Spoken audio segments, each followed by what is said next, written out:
Okay, what's up mga True Pops?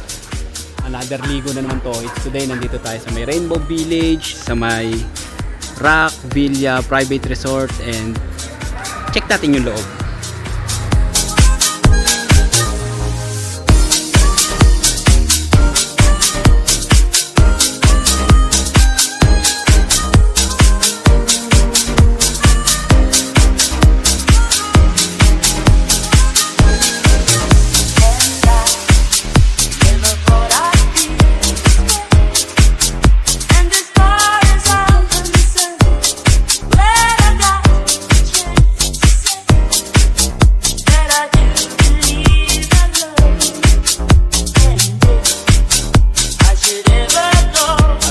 Pumasok, time check muna tayo, 10:32 PM ng April 22, 2026, and matatagpuan nyo tong lugar na to dito sa Block 23, Lot 2, Cedar Street.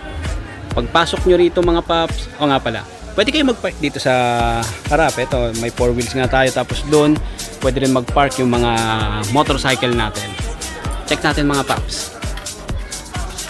Kumbaga sa parkingan, hindi kayo mamomroblema. Yan, puro mga motor yan mga paps. Tapos ito yung mga 4 wheels natin na nakapark dito, kasya naman. And ito yung loob, silipin natin. Pagpasok nyo rito, madadatnan yung mga nagiinuman.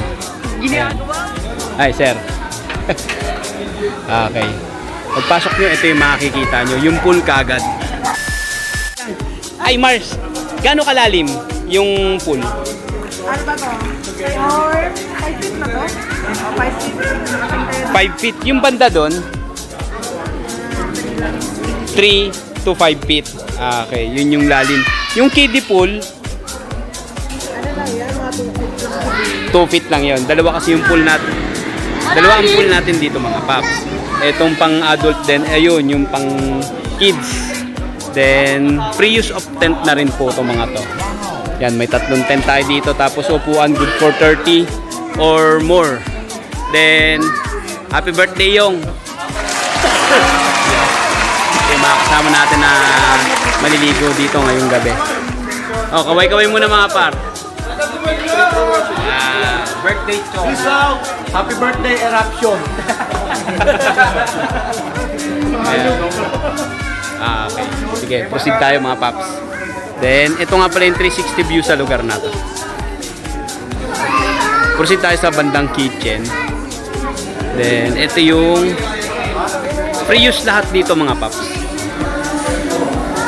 Then, ito yung mga handa nga pala ni Boss Yong ngayong gabi. Marami yan. Yan ako Ay, yan, isasama ko na kayo, Aling Norma. Then, tubig, dala nila. Pero the rest ng nakikita nyo, provide na ng, ano na to, ng resort na to. May ilan-ilan lang nagamit na, dinala rito. Then, ang provide din na tubig, isa lang ito. Dito sa water dispenser. Tapos, ito sa kanila rin, sa resort. Lahat na nakikita nyo sa resort yan. Pati yung sound system, TV. And ito yung CR nila mga paps. Malinis, maayos. Depende nila sa paggamit talaga. Yan, malaki siya. And punta tayo sa taas. Hininto na nga pala yung video kasi hanggang alas 10 lang to. Gaya ng nakalagay rito, ang quiet hours is 9 PM to 7 AM.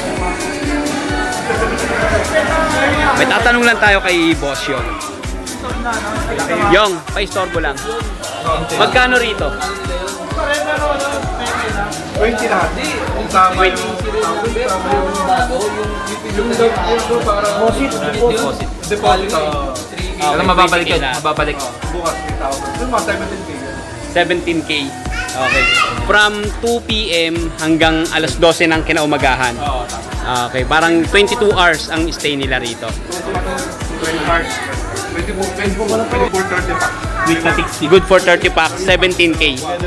Okay. Yung dalawang kwarto, bibisitahin natin. Tara. Check natin sa taas yung mga kwarto mga paps. Free use din yung kwarto. Fully air condition.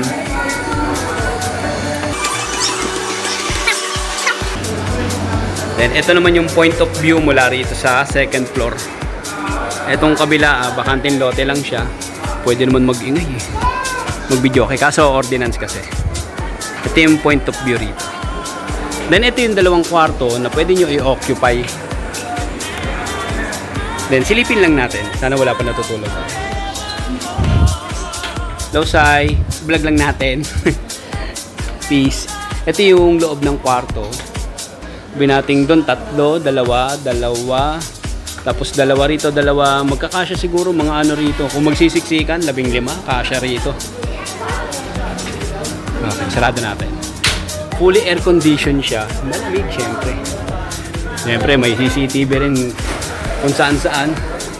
And ito yung ikalawang kwarto, mga pang kids. May CR din sa bawat ano. Ayun, si Makmak. Ayun, may CR. Hello! Yan, may kwarto rin dito. Siguro dito, kasya 3. Pampamilya, tapos, yan, 2. Maluwag siya mga paps. For 17K, pwede na kayo mag-accommodate dito. 150 ang excess na head. If ever lang na sumobra kayo sa 30 katao. Ayan. Then, ganda ng buwan. Ano bang tawag sa buwan na ganyan? New moon? Okay, yun lang muna sa ngayon mga paps. Cut na muna.